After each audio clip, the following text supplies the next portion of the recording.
Hello friend, आप देख रहे हो हमारा चैनल ग्रो बुक्स। तो आज हम फिर से आपके लिए एक नई बुक लाए हैं जिस बुक का नाम है टू हैव और टू बी। इसका मतलब हैविंग माइंडसेट को छोड़कर जब आप बिग माइंडसेट में जीना सीखिएगा। इनका लेखक का नाम है एरिच फ्रॉम। तो चलिए बुक को आपको दो लफ्ज़ों में बताते हैं। साल 1976 में रिलीज हुई किताब टू हैव और टू बी उस कंज्यूमरिज सोच को सीधे तौर पर चैलेंज करती है, जो सोच हमें टू हैव की तरफ खींचती है। इस किताब के माध्यम से लेखक ने लोगों के सामने एक नई तस्वीर टू बी के जरिए पेश की है कि आप अपनी ज़िंदगी को इस तरीके से भी जी सकते हैं। यह बुक किसके लिए है?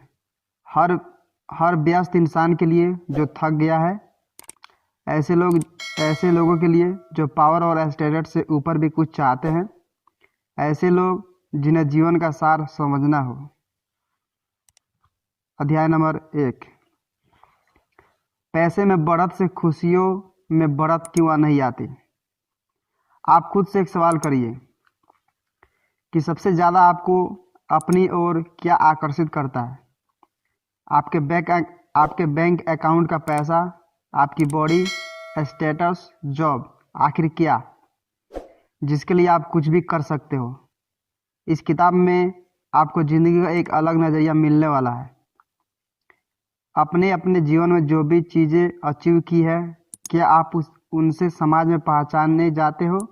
अगर हाँ, तो हम इससे बेहतर कोई रास्ता क्यों नहीं ढूंढते। इस किताब में कंज्यूम के ऊपर की सोच को आप समझने वाले हैं। असल में कहते हैं ऐसी चीज़ों को खरीदना जिनको आपकी ज़रूरत नहीं है या आप उन्हें सिर्फ दिखावे के लिए खरीद रहे हो। किताब के अध्याय ख़त्म होते होते आपको जीवन का सार भी समझ में आ जाएगा। जहाँ भी आप देखेंगे, आपको हर तरफ कोई ना कोई प्रोडक्ट ये बताते हुए दिख जाएगा कि वो आपकी ज़िंदगी में खुशियाँ ला देगा। हर तरफ आपको विज्ञापन देखने को मिलेगा। इन विज्ञापनों में खुशियों को बेचा जा रहा है। मोबाइल कंपनी आपसे कहती है कि हमारा मोबाइल खरीद लीजिए, आपको खुशी मिलेगी। तो वहीं टीवी की कंपनी भी यही कह रही है। तो यहाँ सबसे बड़ा सवाल ये उठता है कि अगर खुशियाँ इतनी आसानी से बाजार में मिल रही है, तो फिर सोसाइटी में डिप्रेशन के केस इतने क्यों बढ़ रहे हैं? लोग दुखी क्यों हैं? एक बात को हमको समझनी चाहिए कि जीवन का सार बाजारवाद के ऊपर है। सच्चाई ये है कि बाजार में खुशी तलाशने के कारण ही आज लोग अवसाद जैसी बीमारी के चंगुल में फंस जाते हैं। हर चीज़ की रेस लगी हुई है, दूसरे से प्रतिस्पर्धा भी चल रही है कि कहीं सामने वाला हमसे आगे ना निकल जाए। इसी प्रतिस्पर्धा के कारण हमारे मन में इनसिक्योरिटी भी बढ़ जा रही है। लायबिलिटीज़ की सच्चाई को आप वर्ल्ड वार एक से ही समझ सकते हैं। उस समय भी अमीर लोगों के अंदर जो पैसे को लेकर भूख थी, उससे समाज में अंतर होने की शुरुआत हो गई थी, जिसके बाद वार के तौर पर पूरे विश्व में तबाही हुई थी। इस दौर की सोसाइटी में अब कुछ बदलाव की ज़रूरत है। यह बदलाव समाज के स्ट्रक्चर से लेकर इकोनॉमिक स्तर तक की होगी। हमारा दिन ये सोचने में चला जाता है कि हम ऐसा क्या खरीद ले कि जिससे हमारा यहाँ खुशी आ जाए। क्या इस सवाल से बेहतर कोई विकल्प मौजूद है? इसके बारे में हम आने वाले अध्याय में बात करेंगे। अध्याय नंबर 2, जिंदगी के दो मोड होते हैं, हैविंग और बिग। आप खुद से अपनी कुछ संपत्तियों को लेकर सवाल करिए। अपनी कुछ संपत्तियों के नाम बताइए खुद को, जैसे आपकी घड़ी, चश्मा, शर्ट और भी कुछ जो हो। क्या आप अपनी नौकरी और अपने रिश्तों को भी अपनी संपत्ति मानते हैं? शायद आप अपनी नौकरी और अपने पति या पत्नी को संपत्ति ना मानते हो, लेकिन इसका मतलब ये नहीं है कि आप उन्हें उस तरीके से देखते भी नहीं हैं। वो कैसे? आर्थर ऐसा इसलिए बोल रहे हैं क्योंकि इनके ना होने पर आप खुद को अधूरा पाते हैं। अगर हम हैविंग मोड को बिग मोड से बदल दे तो हमें समझ आ जाएगा कि हम अपने में ही कंप्लीट है। हम चीज़ों को जमा करके कंप्लीट नहीं हो सकते। चलिए हैविंग मोड से शुरू करते हैं। जब हम हैविंग मोड की ज़िंदगी जीते हैं तो हम चीज़ों को जमा करने में लग जाते हैं। हम चीज़ों में खुशियाँ ढूंढते हैं। इस तरह जीने पर हम अपने पति या पत्नी को भी चीज़ समझने लगते हैं। उदाहरण के लिए लेखक ने कई लोगों को कहते सुना है कि having a wife. Having mode में प्यार का मतलब भी बदल जाता है। इस मोड में हम सामने वाले से तब तक प्यार से बात करते हैं जब तक वो हमारा काम ना कर दे। जैसे कि पेरेंट्स बच्चों को लालच देते हैं, ऐसा करोगे तो वो सामान दिलवा देंगे। इस मोड का प्रभाव यही नहीं रुकता, बल्कि हम इसके प्रभाव में अपने विचारों को भी किसी चीज़ के नज़रिए से पेश करते लगते हैं। हम किसी से तब तक बात करते हैं जब तक हमारा मौजूद मतलब जुड़ा हुआ होता है। ये मोड हमको सेल्फिश बनाता है। इससे उलट जब हम बिग मोड में जीवन को ले जाते हैं तो वहाँ हमको असलियत समझ में आती है कि ज़िंदगी किस चिड़िया का नाम है। बिग मोड में सच्चे रिश्ते बनते हैं जो कि विश्वास की डोर में टिके हुए होते हैं। बिग मोड में हम वैसे लोगों से मिलते हैं जैसे हम होते हैं। तब हमको फ़र्क नहीं पड़ता कि हमारे पास क्या है और सामने वाले के पास क्या है। तब हमारा ध्यान बस खुशी में रहता है। लेखक का सीधा मतलब यह है कि जीवन का असली सार आपको बिग मोड में ही मिलेगा, क्योंकि इस मोड में लाइबिलिटीज़ का छलावा नहीं है, जीवन की खुशी का रस है। इसलिए हमेशा कोशिश करिए सच्चे और अच्छे रिश्ते बनाने की, क्योंकि यही नींव आपकी ज़िंदगी की इमारत तय करेगी। क्या बिग मोड आपको बेहतर लग रहा है? आगे हम इस मोड को और गहराई से समझने की कोशिश करने वाले हैं। हम जो चाहते हैं वो हमको मिलता जाए, जैसा हम चाहते हैं वैसा हो जाए। क्या ये अप्रोच सही है? अगर ऐसा ही सब सोचने लगे तो इसका एक स्वार्थ का जन्म होगा। सियासत में ऊपर बैठा स्वार्थी नेता भी अगर यही सोचेगा तो इस सोच से समाज में कई गुटों में बढ़ जाएंगे, जिसका असर समाज के स्ट्रक्चर पर पड़ेगा। चलिए एक नज़र में पावर पर बैठे इंसान को देखते हैं, जिसका स्वार्थ एक स्वार्थी लीडर को जन्म देता है। किसी भी बिजनेस के हेड या फिर राजनेता के लिए ये समान सी बात है कि ऐसा नियम बनाए जिसमें उसको लाभ हो, ना कि वहाँ काम करने वाले दूसरे कर्मचारी को। इसका एग्जाम्पल आप देख सकते हैं जब किसी कंपनी में छटनी होती है और साल के अंत में सीईओ का बोनस आ जाता है। दूसरा उदाहरण आप उस राजनीतिक पार्टी को देखकर समझ सकते हैं जो सत्ता में आने के बाद उनके ही लोगों के हित का काम करती है, ना कि जनता के हितों का। इस तरह के उदाहरण से हमें शौक नहीं लगता, क्योंकि आदत सी हो गई है। लेकिन हमें भूलना नहीं चाहिए कि इन्हें एक समाज के तौर पर हमने ही बनाया है, तो अब इनसे अच्छे की उम्मीद करना ही बेईमानी है। आसान शब्दों में कहे तो हैविंग मोड आ जाने से इंसान सोशल जिम्मेदारी को भूल जाता है और हमेशा अपने बारे में ही सोचता रहता है। समाज में जो इतनी बड़ी खाई आ गई है, जहाँ पर राजनेता और बड़े उद्योगपति वही कर रहे हैं जो उनका मन करता है, ये बस इसलिए है क्योंकि आम इंसान भी तो हैविंग मोड में जी रहा है। उसे दूसरों से लेना देना ही नहीं है। हमें क्या फ़र्क पड़ना बंद हो चुका है। इसका कारण है कि हैविंग मोड की वजह से हम स्वार्थ में घिर चुके हैं। हैविंग मोड में से स्वार्थ का जन्म हुआ है। इस स्वार्थ का असर नेचर तक भी गया है। इसके बारे में हम अगले अध्याय में समझने की कोशिश करते हैं। अध्याय नंबर 3। मानवता नेचर के साथ लड़ाई करती है, चाहे लागत कितनी भी हो। जब इंडस्ट्रियल क्रांति का उदय नहीं हुआ था, तब तक नेचर भी हमारे साथ काफ़ी बढ़ रही थी, लेकिन हमारे लालच ने लगातार बढ़ती नेचर को भी परेशान करके रख दिया है। वो गया ज़माना जो हो गया जब हम खुद को नेचर का हिस्सा समझते थे। आज हमारी लड़ाई उससे ही चल रही है। हमारी खुशी के लिए हम प्रकृति को लगातार नुकसान पहुंचाते जा रहे हैं। हम पानी, हवा और जंगलों को लगातार गंदा करते जा रहे हैं। नेचुरल रिसोर्सेज के साथ क्यों कर रहे हैं हम ऐसा इसलिए कर रहे हैं क्योंकि हमने अपनी ज़रूरतें इतनी बढ़ा ली है कि अब बिना नेचर के नुकसान पहुंचाए कुछ नहीं हो पा रहा। सवाल यह है कि आखिर कब तक ऐसा चलेगा। अब प्रकृति ने भी जवाब देने की शुरुआत कर दी है। इंसान की महत्वाकांक्षी इतनी तेज़ी से बढ़ती है, इसका सबूत यह है कि हमने अपने आसपास पूरी एक दुनिया का बसा ली है। इस दुनिया में हम भगवान हैं और हम नेचर को ख़त्म करते हुए जा रहे हैं। इंडस्ट्रियल ग्रोथ ने इंसान को ज़रूर सुख सुविधाएं दी है, लेकिन इस इंडस्ट्रियल ग्रोथ ने सबसे ज़्यादा नुकसान नेचर को पहुंचाया है। इतना नुकसान कि इसकी भरपाई अब पूरे विश्व को करनी पड़ेगी। 2000 साल पहले सिद्धार्थ गौतम ने सत्ता और सुख के जीवन को त्याग दिया था, क्योंकि उनको एहसास हुआ था कि वह जो कुछ चाहते हैं वह इस तरह के जीने में नहीं है, वह नेचर में है। जो उन्होंने चाहा वो भी बन गए और दुनिया ने उन्हें बुद्ध नाम से जाना। क्योंकि हमें वह सब कुछ त्यागने की आवश्यकता नहीं है, हमें बस बदलाव की ज़रूरत है। जिंदगी को ढूंढने के लिए हम असल में तरस रहे हैं। जिस दिन हम ये समझ जाएंगे उस दिन हम जिंदगी का गोल भी समझ लेंगे। हमारे अंदर इस तरह का बदलाव कब आएगा?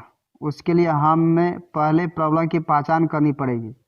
यहाँ प्रॉब्लम है जिंदगी का हैविंग मोड में जाना।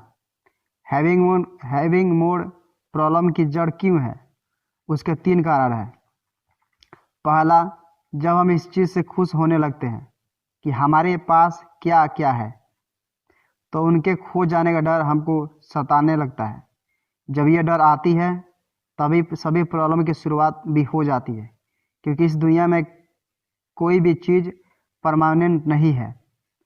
इसके लिए हम हमेशा ही डर में जीने लगते हैं।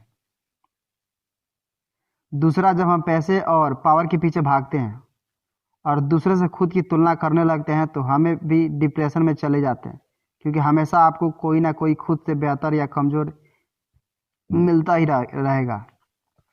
तीसरा, जब हम अपनी ख्वाहिशों को पूरा करने के लिए भागते हैं तो जब पहली ख्वाहिश पूरी होती है तो हमारी खुशी भी ख़त्म हो जाती है। वह तुरंत दूसरे गोल के तलाश में लग जाती है। इसलिए चेंज होने का पहला कदम है कि आप प्रॉब्लम को पहचानिए। जब आप प्रॉब्लम को पहचान लेंगे तो आप उसे ठीक करने के लिए भी आगे बढ़ेंगे। ठीक करने का रास्ता क्या है? ठीक करने का रास्ता लाइफ को बिग मोड में डालिए। आपके मन में सवाल आया होगा कि बिग मोड कैसे मदद करेगा? उसके भी 3 तरीके हैं। पहला, बिग आपके अंदर सेल्फ कॉन्फिडेंस लाएगा। आप खुद की शक्तियों को पहचान जाएंगे, अंदर से आप खुश रहेंगे। दूसरा, जब हम दूसरे की कद्र करने लगेंगे और दूसरे की चीज़ों को भी तारीफ करने लगेंगे तब लोगों से हमारे रिश्ते अच्छे और सच्चे होंगे। उस तरह के रिश्ते ज़िंदगी के हर कदम में आपका साथ देंगे।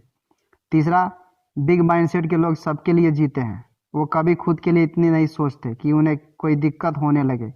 इस माइंडसेट के लोग प्यार में भरोसा करते हैं, कुछ क्रिएटिव करने में भरोसा करते हैं। इनके जीवन में खुश रहने का मतलब आत्मा से होता है। सरल तरीके से बोला जाए तो आप बदलने की कोशिश करेंगे तो आपका समाज और देश अपने आप बदल जाएगा। आत्मा से खुश रहेंगे तो समाज भी संवर जाएगा। अध्याय नंबर 4, सोसाइटी को रीसेप करने का समय आ गया है। हम लोगों में से कई लोग इस बात को नहीं मानेंगे कि हम इस वातावरण की संतान हैं, लेकिन जिस तरह आर्थर कहते हैं कि हमने आपको बदलने की शुरुआत का अब समय आ चुका है, तो अब हमें एक नई सोसाइटी के निर्माण के लिए भी तैयार रहना चाहिए। अगर आपको अपने अंदर बदलाव लाना है तो सबसे पहले आप अब अपनी नई प्रायोरिटीज़ को भी चुनाव करिए। हम सब एक साथ हैं। अब इस चेंज के लिए सबको साथ आना ही पड़ेगा। हमको अपना एक बिग समाज का निर्माण करना है। ये काम इतना आसान भी नहीं होने वाला है। सवाल उठेगा कि हम कहाँ से स्टार्ट करें। इसका जवाब लेखक देते हैं कि अपने पर्यावरण से आप शुरू करिए। आप देखिए असली जीवन कहाँ है। असल जीवन बाजार के सामानों में तलाशना बंद करिए। वहाँ न कभी खुशी और जीवन था। वहाँ न कभी खुशी और जीवन था। वहाँ न कभी खुशी और जीवन था और ना ही कभी होगा। वह एक भ्रम था जो हमने अपने चारों तरफ बुनकर बनाया हुआ था। अगर आज वो भ्रम टूटा है तो शुरुआत आज ही हो चुका है। आप बस अब ये सोचिए कि आप कैसे अपनी सोसाइटी के काम आ सकते हो। लोगों से जुड़कर रहिए, जिसको ज़रूरत हो उसकी मदद करते रहिए। खुशियाँ इन्हीं में है। अब ऐसा नहीं है कि इन रास्तों में कोई रुकावट नहीं आएगी। ये याद रखिए, कभी भी कोई बदलाव इतनी आसानी से नहीं हुआ है। तो ये तो ऐसा बदलाव है जिससे पूरा समाज बदलने वाला है। इस सफ़र के दौरान जो भी कठिनाइयाँ आएगी उसे हम और आप मिलकर हल करेंगे। फिलहाल हम उन कठिनाइयों पर ही आगे बात करेंगे। 1937 में स्पेनिश गृह युद्ध के दौरान ब्रिटिश संवाददाता आर्थर कोलस्टर ने मलांगा शहर में शरण ली थी। हालांकि वह जानते थे कि स्पेनिश राष्ट्रवादी फोर्स के जनरल फ्रेको उसको गिरफ्तार करना चाहते हैं। पूरे शहर के रहवासी भी भाग रहे हैं, लेकिन आर्थर कोस्टल ये जानते हुए भी कि वो गिरफ्तार हो सकते हैं, कुछ देर आराम यानी ठंड में गर्म बिस्तर छोड़कर भागा नहीं, और यही उसकी गिरफ्तारी का कारण भी बना। इस कहानी से हम समझ सकते हैं कि हमेशा कंफर्ट जोन की तलाश भी हमारे पतन का जरिया बन सकता है। इसलिए अगर आपको उज्जवल भविष्य के लिए कुछ कड़े निर्णय लेने पड़े तो उन्हें लेने से पीछे कभी मत हटना। हमें एक बेहतर कल के लिए आज एक कठिन रास्ता भी चुनना पड़ सकता है, इसलिए हमेशा हमें तैयार रहना चाहिए। ये बदलाव भी आसान नहीं होने वाला। हमें एक बेहतर समाज और देश की ज़रूरत है, जिसे बनाने के लिए शायद आज की एक पूरी नस्ल भी लग सकती है, लेकिन इसकी ज़रूरत अब आ चुकी है। अब आपकी ज़रूरत इस देश के साथ यहाँ की प्रकृति को भी है। हमको सबसे पहले किसी भी तरह अब नेचर को बढ़ावा देना है। अब प्रकृति के साथ खिलवाड़ ठीक नहीं है।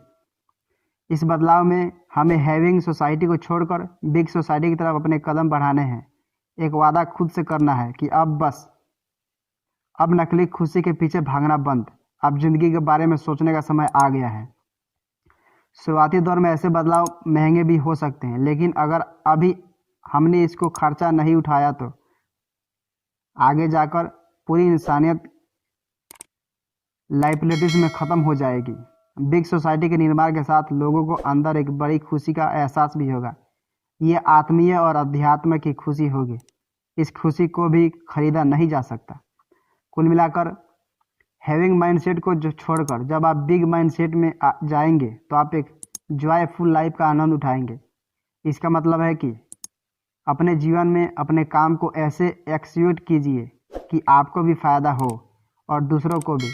थोड़ा सा प्रकृति से जुड़ने का भी प्रयास कीजिए। जिस दिन आपने प्रकृति की गोद में सर रख दिया, उस दिन आपको जीवन का सार असल मतलब समझ में आ जाएगा।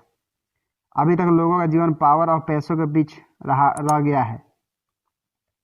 इन दोनों के अलावा उन्हें कुछ नज़र ही नहीं आता। उनका कारण यह है कि उनके अंदर उस नज़र की ही कमी है जो उन्हें असल जीवन देखने से रोक रही है।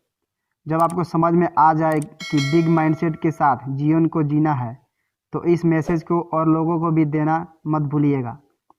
तो अब चेंज के प्रति अपने डर को निकाल कर बाहर फेंक दीजिए और उस जीवन की ओर आगे बढ़िए जिसकी कल्पना आपने हमेशा की थी। खुशी, सुख, आत्मा और ज्ञान। क्या करें? टाइम इज मनी, ये बात सच है और इसे आप गांठ बांध लीजिए। हिसाब करिए पैसों का नहीं, समय का, कि आज के दिन आपने अपना जितना भी समय जिसको भी दिया वो क्या इसका काबिल था कि आपका समय ले सके। ये आकलन आपको जरूरी और हर रोज़ करना चाहिए। अगर आप अपना खाली समय लगातार टीवी देखने में बिताते हैं तो खुद से सवाल करिए, क्या इस खाली समय में मैं कुछ प्रोडक्टिव कर सकता हूँ या कुछ ऐसा जिससे आपकी रूह को सुकून मिले। जैसे कि म्यूजिक सुन लीजिए, कुछ किताबें पढ़ लीजिए या फिर अपने किसी दोस्त के साथ एक कॉफ़ी के मग से साथ जीवन और साहित्य पर चर्चा कर लीजिए। कुछ भी आप करिए, लेकिन पैसे का भले नहीं पर समय का हिसाब रखिए।